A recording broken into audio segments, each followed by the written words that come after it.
Hi, my name is Paul Sargent and welcome to AP Gov Bit by Bit, the series in which I'm trying to teach you about American government and politics in small bite-sized pieces so that you can better understand it. Today, we take on a question that just baffles my students and takes them a really long time to get, but it's a simple concept. So here it is.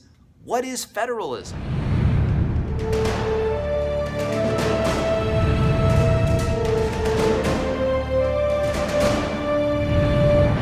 So under the Madisonian model that created the Constitution, the idea was to protect the government from popular democracy. The fear of the tyranny of the majority was a real fear for James Madison. And so he instituted things like checks and balances, separation of powers, judicial review, sort of limited government, and federalism. But what is federalism? It's those ism names that always give people all kinds of problems. Like, what's the ism? Well, here it is. Federalism, very simply, is the division of power, in the United States especially, between the federal government and state governments, each of which are going to have their own powers, but federal government powers will override state government powers that contradict them.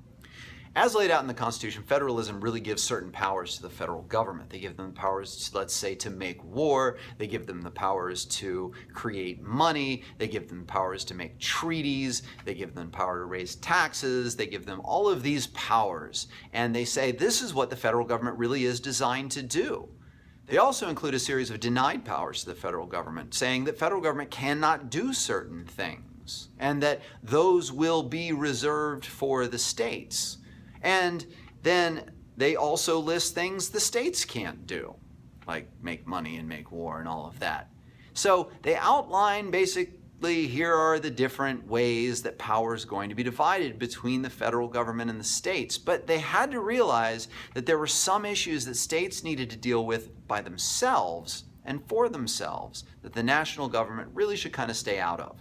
So what areas of policy we're really talking about? Well, state laws tend to deal with things like morality. They tend to deal with things like public safety for that state, education, marriage, divorce, licensing of professionals and licensing of drivers, voting requirements. All of these are state things. And so the states have different powers, and if you go from one state to another, you'll notice slight differences in the way they do things. Meanwhile, of course, as I've stated, federal law then that covers the entire United States will override any state laws that contradict it. Now this has become more complicated over the years, so we'll deal with that in another episode. But I want you to just understand this. Federalism is a system in which the government is designed to divide powers between the federal and the state governments. And that's what we have here.